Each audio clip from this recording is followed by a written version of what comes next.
Okay, welcome everybody back to the GOATcast. This is GOATcast Season 4, Episode 4. We're going to discuss WrestleMania 39. Sorry, my video intro messed up. The audio was all jacked up for some reason. So I had to record this clip just to add to the beginning because if I started with the edited video clip, it just wouldn't sound right. So if you're watching this on YouTube, please like and subscribe. Appreciate all you guys that have subscribed lately and are just helping me out. This is just for fun. Also, if you're listening on Spotify, Apple Podcasts, or Google Podcasts, please follow, download, like, whatever. It just helps somebody that's just trying to create content for fun to get a little love. So, anyways, this is going to be my WrestleMania 39 review, night 1 and 2. And yeah, let's get into it. Match and give my, well, no, over here, give my letter grade for each match. So with that said, let's get right into it. First match of night 1 with John Cena versus Austin Theory for the United States Championship. And if you watch my live stream, because I did a live reaction, if you're on YouTube, you can check it out. It's a little all over the place, a little scattered because that's just me on Saturday night. But I said that John Cena just did not seem right. Not that he didn't seem right, but he just didn't. Excuse me. He just didn't have it. And of course, he's 45 years old, so you can't expect a 45-year-old who does this, not even part-time, but does this once or twice a year to come in and just, be able to go like Seth Rollins or something like that. So that wasn't what I meant, but he just seems really, really slow. And it emphasized the 5 moves of doom that everybody kind of harks on when you talk about John Cena. And I think that that's what he pretty much epitomized that night 1 and opened the match against Austin Theory. And for that, Austin Theory really didn't get out of kind of first gear. I feel like Austin can add so much. I feel like if you put him against guys like Seth Rollins, even the Chad Gable, guys that, are a little more fluid, can have a little more to give, that you could really maximize his gift and help him grow. But for what it was worth, it wasn't a terrible, terrible match. It just wasn't what I was expecting. I expected a little bit more fluff to it, a little bit. It was just kind of paint by numbers. And there was really no oomph to it. So that said, if I'm grading it on a letter grade, I would give that a C. It was pretty mid, for lack of a better word. It was just kind of there. I don't see Cena being highlighted too much going further. I think this may be his last WrestleMania. It might be his last, high-profile match. He'll come back and do a little something every now and then. But I think we've seen the last of really the John Cena we know and love. So, anyways, we're moving on to the next match. Was the Fatal 4-Way Tag Team Showcase, which I don't understand. Why didn't they just call this a number 1 contenders match? There should have been some kind of stakes to it. It just didn't seem like it. Seemed like a way to get a bunch of people on WrestleMania to give them that WrestleMania payday. But we had the Viking Raiders versus the Street Profits versus Alpha Academy versus Braun Strowman and Ricochet. And it was a fun match. It was a pretty good showcase. So I guess that's what they were going for. It did showcase that they do have some solid tag teams in the WWE. A lot of times we kind of look past that because they don't put a lot of focus on it. And plus that the Usos have just been so dominant that the tag division has kind of taken a back seat. But overall, they do have a solid tag team division. And if they highlighted a little bit more, we would see that. But anyway, good. I mean, it was just a fast-paced kind of I wouldn't call it spot fest, but it was just they found ways to have everybody working at the same time instead of just one on one. So it was like a tag team turmoil kind of match, and some highlights were that they highlighted Angelo Dawkins way more than I expected. He had when Braun was doing his freight train kind of thing where he's just bowling over people. Dawkins bowled over him, and I was shocked, but that was a cool little spot. Uh, the match was what it was. I'll give it a C plus. Uh, it wasn't groundbreaking by any means, but it was a solid match. Yeah, solid match. Uh, so then we have uh, the match I was looking most forward to. Seth freaking Rollins, even though I hate the freaking in his name title against Logan Paul. And interested entrances for this match were pretty awesome. We had Logan Paul come in on a skyline, a la Shawn Michaels from I believe it was WrestleMania 12 Iron Man match with Brett. He came in like that. He came in with his prime bottle, so you knew there was going to be some shenanigans there because the person dressed in the prime bottle suit stayed around the ring. Seth Rollins came out to this big orchestra of, people singing his, the chorus to his interest music. So that was pretty cool. You knew this match was going to be solid. It delivered. It wasn't as and I mean you can't expect Logan Paul to go out there and put on 5-star classics, and this is what his fourth match. So it was fine. I mean, it had some spectacular spots, and then we found out in the Prime bottle it was KSI, content creator from YouTube. So that was cool. He got a splash through the Spanish announce table, and it was just a back and forth. Cool. There was a lot of cool moves, a little bit of drama. Wasn't a ton of false finishes from what I can remember, but it was a solid match. So if I had to give it a letter grade, I'd give it a B plus. It was top notch stuff in my opinion. Next, we move on to the women's 3-on-3 with Damage Control versus Becky Lynch, Lita, and Trish Stratus. Cool entrances, especially for Trish Stratus and Lita. The match was what you would expect. I feel like Lita was a little blown up early in the match, so she couldn't quite hit her moves. Like they weren't as impactful because she was really tired. So I think that kind of took away. But she is 40 plus, so you can't expect, just like I said with Cena, you can't expect them to go out there and tear the house down.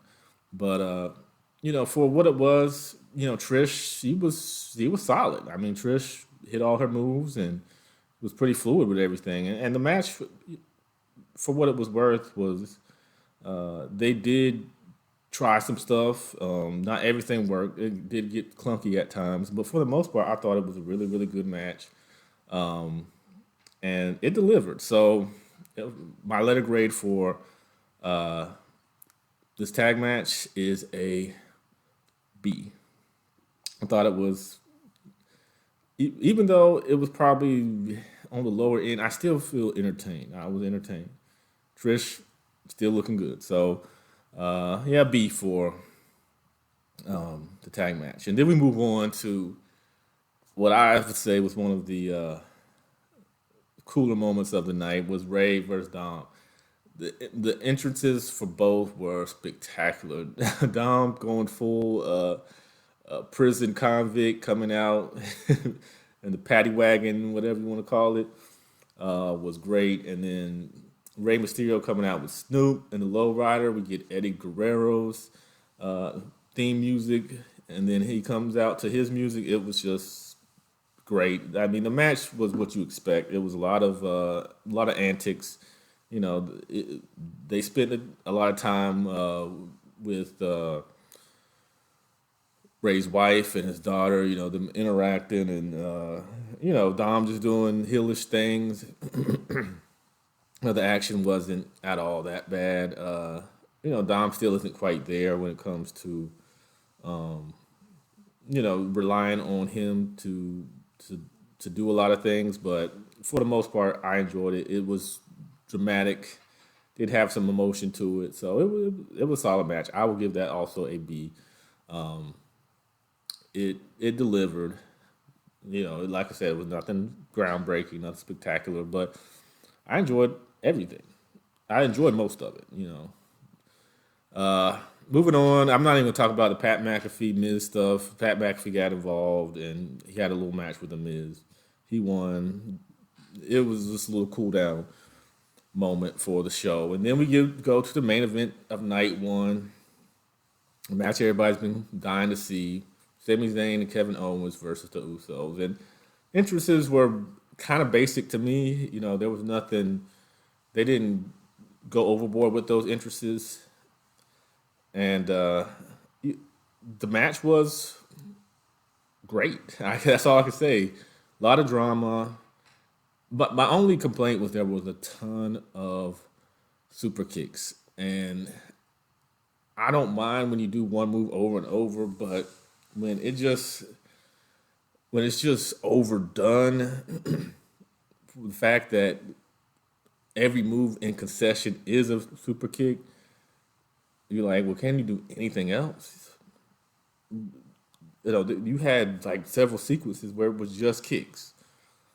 You need a little bit of variety, but I thought for the most part everything clicked. The right team won. Sent everybody home happy. The ending sequence, and I'll say this: they had a lot of false finishes, but it didn't feel as dramatic as we've seen other USO matches. But it still had that you didn't know, and they beat down Sammy for an extended, a long time. So you really felt that, but that long beatdown made me realize that they were going to win, because there was no way you're going to let them just beat him up like that and then win.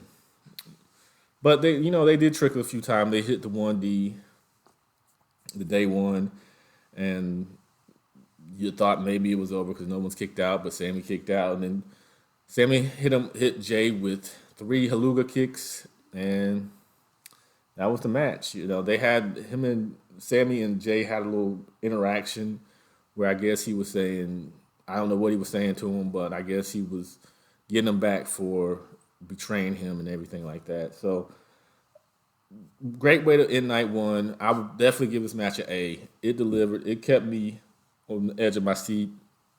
I enjoyed every moment of it. Like I said, it was super kick heavy, but that didn't take away from the drama of the match and the outcome. So night one, I felt it built into what we were all looking for. One of the matches that we were all looking for, and that was the Usos versus Kevin Owens and Sami Zayn. And it built to it, and it gave us the result we were looking for. It gave us a big moment. And you could see the true emotion in Kevin Owens and Sami Zayn. So it was a cool little story. Where they go from here, I guess we'll get some type of sample of what's going to happen next tonight on Raw. Raw is going to be really interesting tonight, especially after what happened on night 2. And we're going to transition right there to night 2. Now, night 2, I was looking for more because of course, the main event. But I thought that we had the Hell in a Cell. We had Bianca and Asuka. And I was like, those 3 are going to tear this place down. So did they? Well, let's get into it. We're going to first start with the opening match, which was Brock Lesnar versus Almost. I never can say his name right, but Brock Lesnar versus Almost. Now, if you watched Brock Lesnar for the last 5 years, you knew this was not going to be a 15-minute, 20-minute dragged out match. He just doesn't do that anymore. So I expected a couple of suplexes. F5 were out of there. Kind of what we got, but we got an extended beatdown from almost on Brock. And I felt like the way they executed it was perfect. Like and the way Brock was selling, people complain about Brock sometimes, but he can sell because it looked like he was in pain. It looked like he was getting beat up. We never really see that. So, he was selling big time for Omos, and Omos was just throwing him around. He was pretty fluid with his moves, where sometimes he's kind of awkward and herky jerky. He was pretty solid. Brock fed him, and Omos was able to really perform his moves without having any issues. It was very fluid, and then Brock was able to kind of hulk up, and he got a couple cool German suplexes. They looked solid, and almost took him well. Then he almost got the F5, couldn't get it. Then he finally got another one, got the full thing, 1, 2, 3. Perfect way to showcase Brock Lesnar, and neither man suffered from this. It wasn't like this was beneath Brock, and almost was just a buffoon out there. They both played their parts well, and they both had a great match. I was surprised, so I say it was a great match.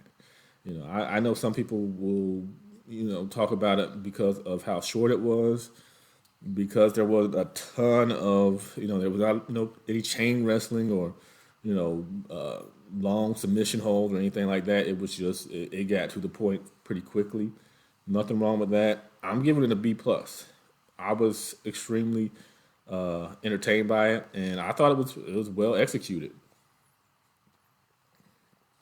So I had to get a little bit of water.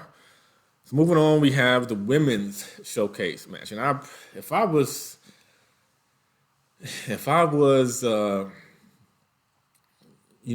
booking this card and the placement of matches, I would have not followed Brock and Omos with this.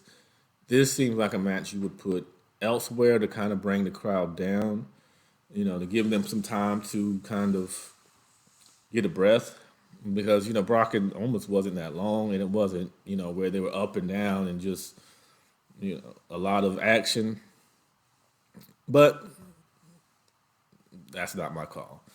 So now we have the Fatal 4-Way Showcase Tag match for the women. We have Liv Morgan and Raquel Rodriguez. We have Natalie and Shotzi. Ronda Rousey, Shayna Baszler, and I cannot think of the fourth team. The fourth team was Chelsea Green and Sonya Deville. So way to get some of the women on, get them a little payday. Match wasn't bad, and I love Chelsea Green's character right now. She's full force in it, and I'm really enjoying it. They were some of the highlights of the match. Ronda obviously was hurt, so she was not involved in the match at all till the closing sequence where she armbarred, I believe it was, I forgot who it was, but yeah. Yeah, she was just so basically Shayna and Ronda really did nothing. All the other women kind of carried it, and it was fine. They missed a spot or two, but you expect that in a women's match. But for the most part, it didn't wear out its welcome. So if I'm gonna grade this tag team showcase, I'm gonna give it a C. It was kind of mid, just like the Cena Theory match, but it wasn't terrible. It was passable.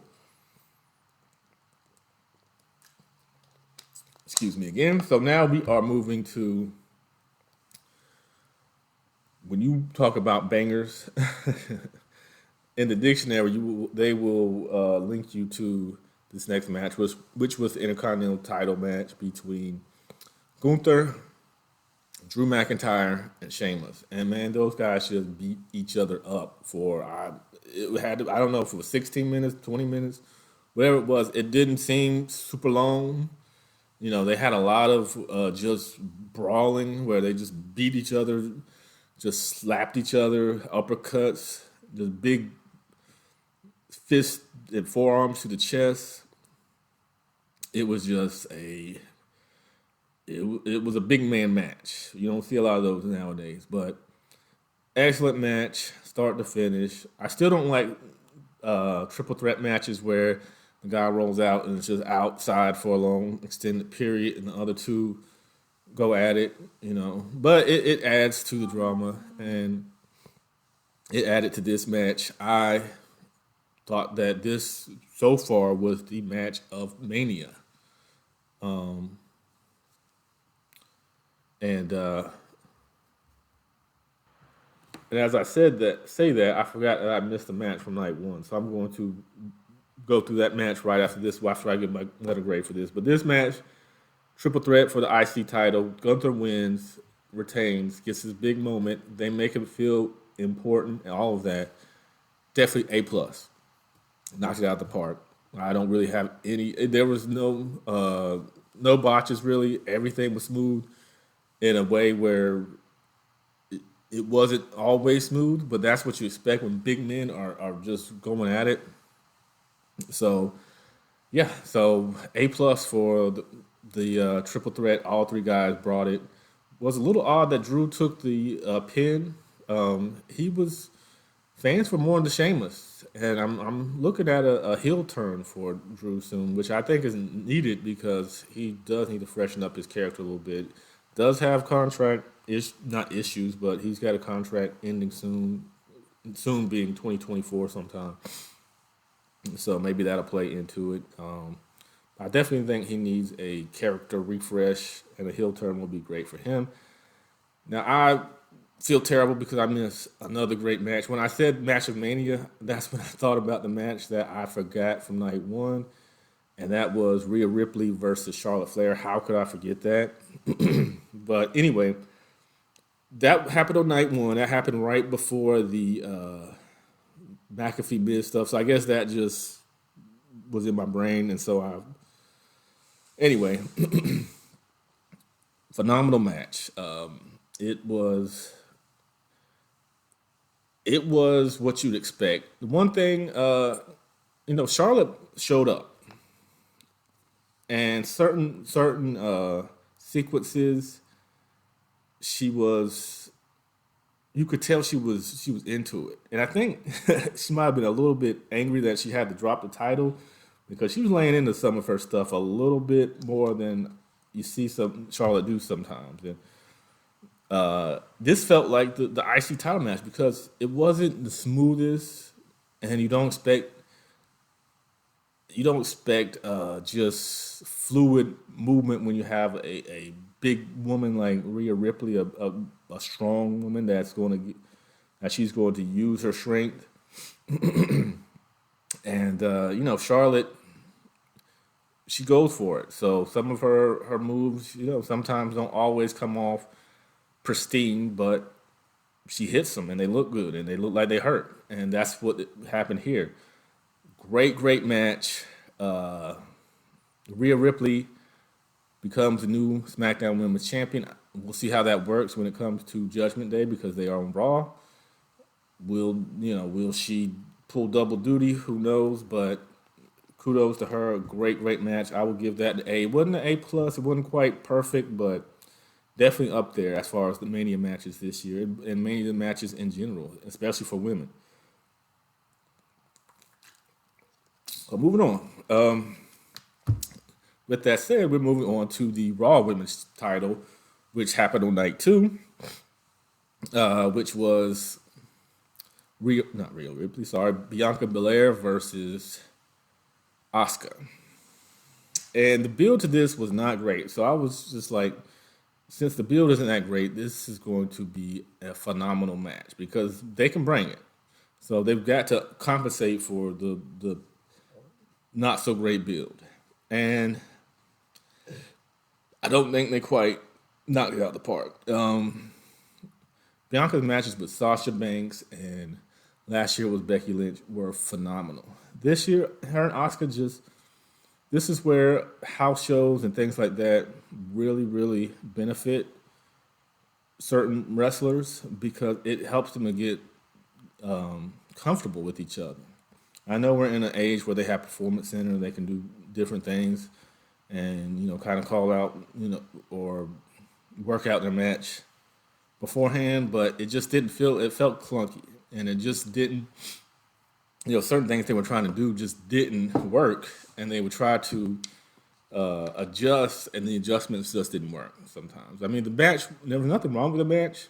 Bianca is just, and Asuka are just that good to where even when they're not meshing, they can make it look good. They just would do something hard hitting that made it look like they just kicked somebody's face off or they just tossed somebody and knocked them out. And that's what they did. They compensated for some of their lack of,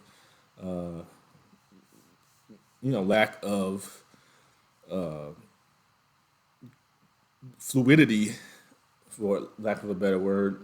They made it up by compensating with some big time, just impactful moves, and I thought that helped the match. If I was going to grade, and of course Bianca Belair retained.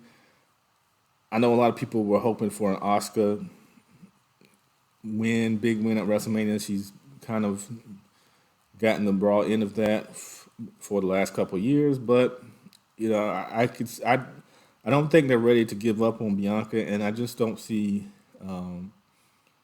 I don't think Asuka needs the belt, so I would like to see one of those two turn heel as well because both characters are kind of in that stage where they're just like, we need something new, we need something fresh. They're like Drew McIntyre. When you're a face too long or even a heel too long, sometimes you got to freshen things up, and I think that Bianca and Asuka, one of them needs to get into that rebuild mode to kind of freshen up. But to grade the match, I will give it a C plus. Wasn't terrible. Wasn't mid. It was a little better than average, but not by much. It just for the caliber of wrestlers in that match, it just kind of under-delivered to me, but was fine. Now, I didn't talk about the Pat McAfee Miz stuff. I don't want to talk about the second night where they tried to do a little something. But wow. So Snoop brings out Shane McMahon to fight the Miz. He does a leapfrog. I guess he might have tore a quad or his knee went out, but it just was. It didn't go as planned. Let's just say that. But kudos to Snoop for thinking on the fly and he coming in and beating the Miz. Watch it for. I mean, it's not funny when somebody gets hurt, but it was just. Shane knows he's too old to be doing this, and it was good to see him, and he looked in decent shape for somebody his age, but it's time to hang it up. You could have come in, did the punches, and then just kind of left. He likes to do the spectacular stuff, which was fine when he was younger and could do those type of things, but now that he's old, he always looks blown up like immediately, and I just fear that he's going to have a heart attack or he's going to have something in the ring. Even though he's not super old, still, you can't put your body through that stuff, the more you age, and especially if you don't do it on a regular basis. So don't go out your way to see it, but it reminded me of the Royal Rumble with Batista and John Cena when Vince came in and tore both his quads to try to get up and just completely fell back. That's what happened here. He did the leapfrog. He kind of went down awkwardly, tried to get up. His knee buckled. He went back down. Then they had to focus on Miz. And Miz played it well. He just went back and forth, and the doctors came in, and Snoop did his thing. So they made up for it. But man, that was. I felt bad for laughing, but it was just. You got to know when to call it a day, and they should have. And that was just filler for them to transition to the Hell in a Cell match, which we'll talk about right now. Edge versus Demon Finn Balor. Hell in a Cell. Edge's entrance was beautiful. It was awesome. The weird mask, the cloak, whatever he was wearing, very cool. Kind of, they threw a red herring on the dirt sheets that Gangrel and the Brood would be there, and he would kind of come out to the Brood theme. Didn't happen. He came out to, I think people would say, the Slayer song, and then he came out to his regular music. Awesome entrance, and then Demon Finn Balor came out to his music, not the Judgment Day music, but pretty cool.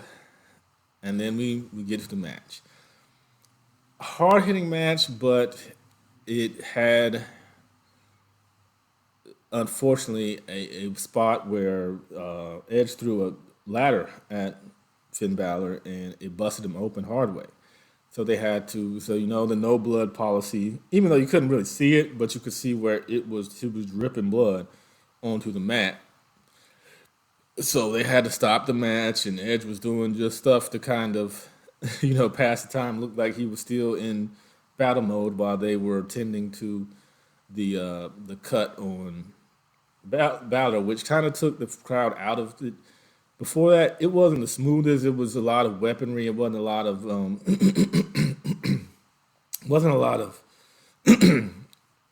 moves to it. It wasn't a lot of wrestling, nor a lot of spots as far as wrestling spots. It was more weapons and just tossing into the cage and beating each other with the cage, which is fine, which is what a Hell in a Cell is meant to do and to be.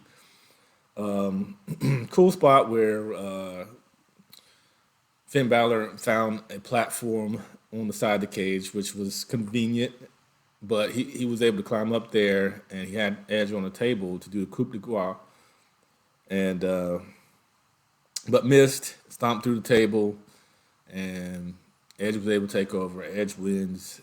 It was clunky. It was all right for the modern era Hell in a Cell.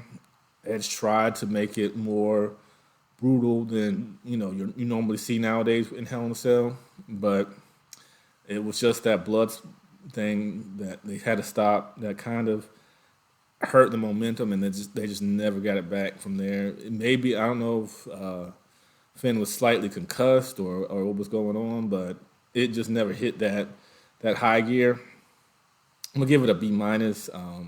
It was entertaining. They brought it. They were trying to bring it anyway, but it just it just had the unfortunate timing with the blood, the hard way cut, and them having to clean that up. So yeah, it worked, and I don't know where Finn and Judgment Day go from here. They, Rhea was the only winner this weekend, and they're looking pretty weak. I heard Michael Cole or somebody saying they're tearing up or they're dominating Raw.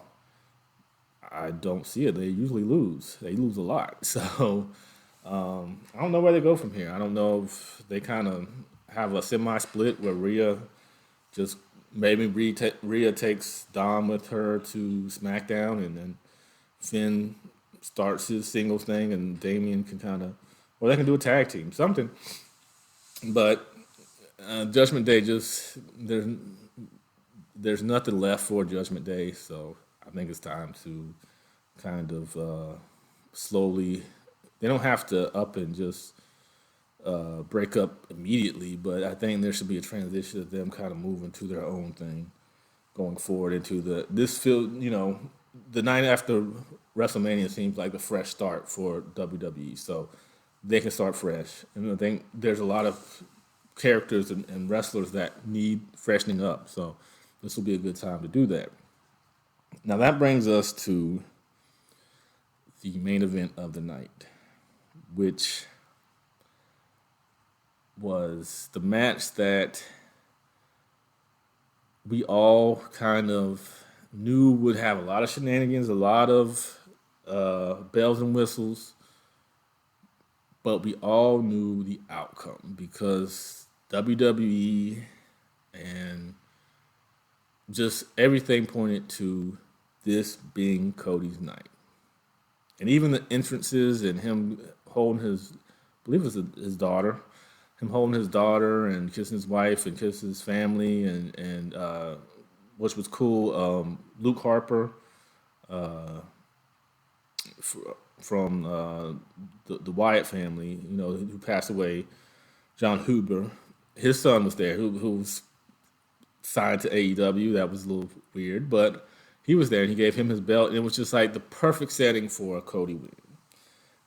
And then we had the epic entrance of Roman. They make Roman feel like the biggest deal in wrestling. They really do. And he is, I guess, right now. But they just make him feel like it is just an honor for us. They play it well because he says, acknowledge me. And really, they make you acknowledge him because they make him feel like such a big deal. So he came out, and then we had the opening, and it felt the crowd was just eating everything up. It was like Hogan Andre. It was just that it felt like that big, Rock Austin. I remember watching Rock and Austin, and just how just the interests alone were epic. Like people just ate every second of it up. And this was how this was. And match was fine. The match was perfect. I do start to not like Roman's matches towards the end because they get a little plodding because you do big move, false finish. Big move, counter, false finish.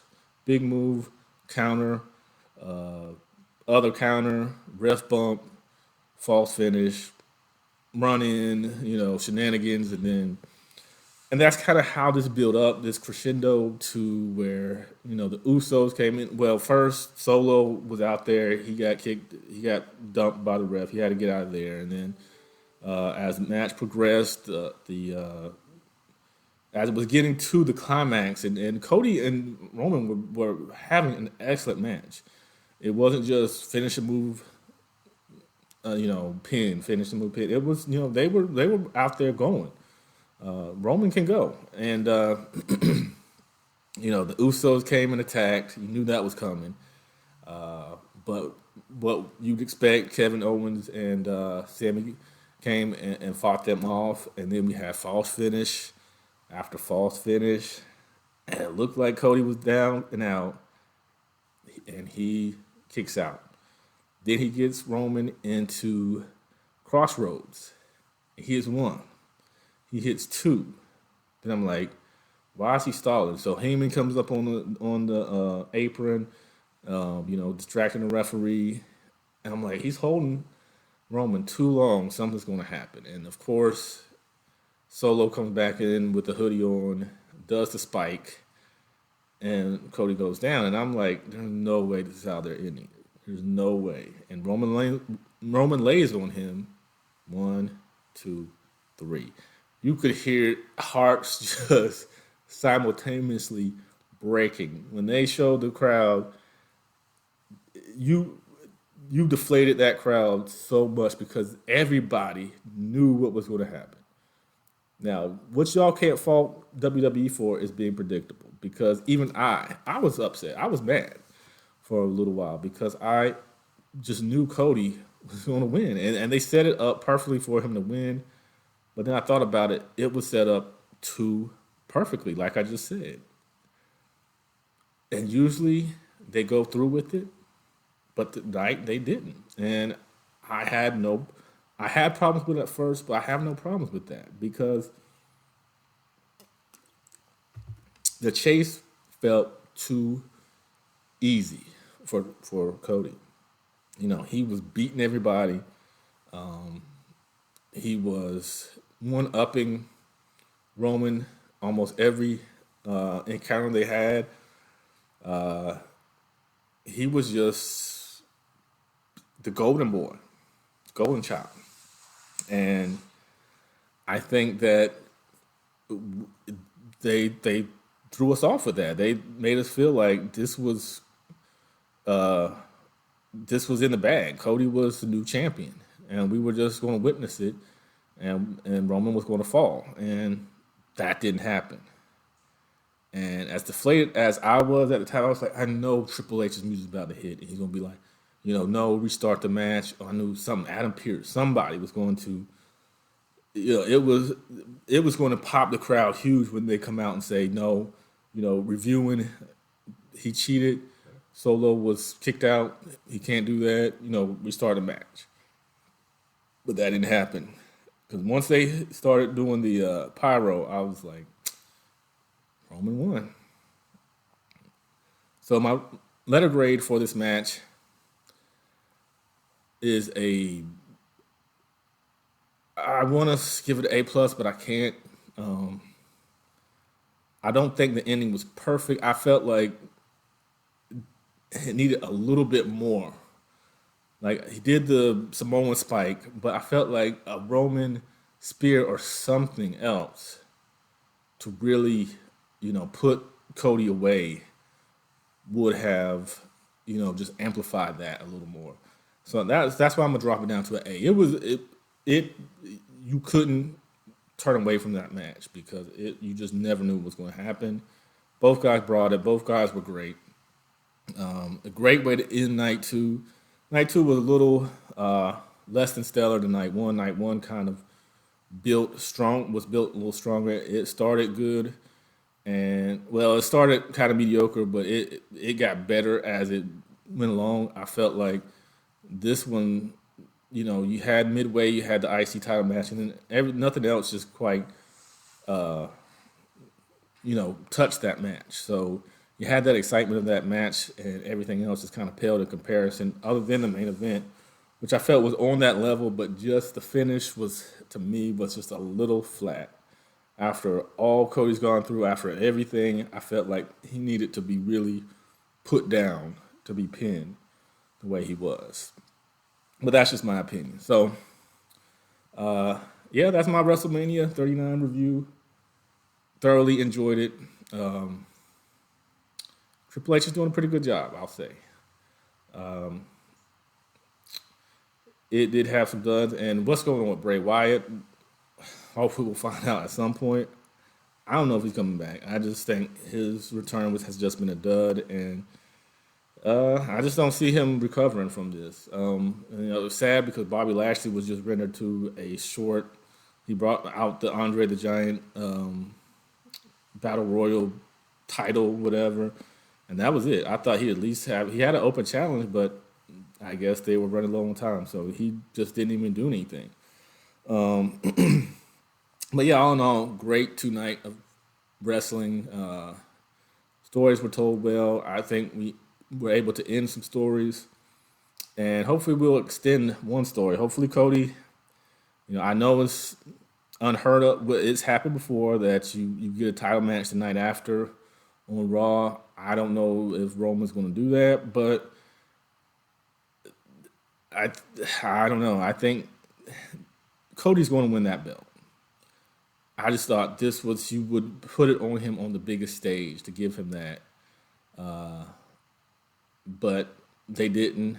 So let's see the journey. I mean, I think that this will give more people a reason to watch tonight because they want to see where they're headed. Is Cody out of the running now? Will we have somebody show up that'll challenge Roman? Who knows? But I'm excited for the Raw tonight. Definitely be watching. So yeah, that's my WrestleMania review. I know it's kind of long, but sorry about that. But I just want to go through each match and give my grades. So with that said, if you're watching on YouTube, please like and subscribe. I appreciate all. I got, I think, 55 subscribers now, so I do appreciate that. So if you are enjoying this content, please continue to like and just watch. Like I said, I do every Monday. I do a GoatCast episode in full throughout the week. I do shorts, so you'll just see me doing little stuff. I find little memes and things like that. So I'll just drop those.